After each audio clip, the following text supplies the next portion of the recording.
बिना एग्जाम दिए आईएएस बना जा सकता है। तो आप तय कर लीजिए कि ये लेटरल एंट्री से आईएएस हमारे शिवहर के सुदूर गांव के बच्चे बनेंगे या जो राजधानी में बैठे नेतागण हैं उनके बच्चे बनेंगे। 89 लोगों को लेटरल एंट्री से आईएएस बनाया गया है। आप लोग उसका लिस्ट निकाल कर देख लीजिएगा और बैकग्राउंड पता करिएगा कि वो किस फैमिली से आते हैं। यहां तक तो बात छोड़िए, एक मंत्री जी हैं, नाम लेना उचित नहीं समझेंगे, आप लोग गूगल करके देखिएगा, उनको एक सेना के कैप्टन बनाया गया है। अब सोचिए आप एक सेना के कैप्टन बनने के लिए क्या क्वालिफिकेशन होनी चाहिए, क्या योग्यता होनी चाहिए, लेकिन एक मंत्री को सेना का कैप्टन बना दिया जाता है। और यही भारत सरकार आत्मनिर्भर का जो नारा देती है, उस मंत्री जी का कमीशन फिक्स कर दिया गया है।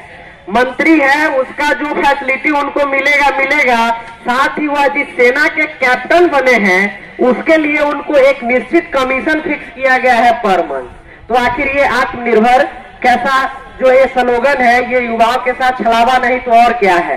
और रही बात जो अन्य पदाधिकारीगण है, तो हम एक चीज और आपको बताना चाहेंगे कि ये कार्यपालक सहायक का जो बहाली हुआ है वो जिला पदाधिकारी महोदय के जो निगरानी में जो कमेटी बनता है, चयन समिति बनता है, उसके वो अध्यक्ष होते हैं। और आज सरकार कहती है कि यह जो बहाली हुई है यह संदिग्ध है, यह सही से बहाली नहीं हुई है।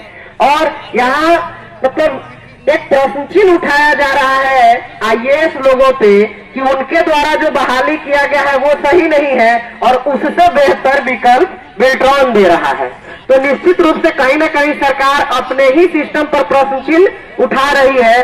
तो इस प्रकार से समझा जा सकता है कि जितने भी जिला पदाधिकारी लोग हैं, सरकार एक तरह से उनकी तौहीन कर रही है, एक तरह से उनके आत्मसम्मान को ठेस पहुंचाने का काम कर रही है। अगर ऐसा नहीं होता तो सरकार जिला पदाधिकारी महोदय के द्वारा नियुक्त और उनके द्वारा गठित जो कमेटी है और उनके द्वारा जो नियुक्ति हुई है आरक्षण रोस्टर का पालन करते हुए, उससे बेहतर विकल्प बेल्ट्रॉन को कभी नहीं माना जाता, जबकि एक आईएएस सरकार का अभिन्न अंग होता है।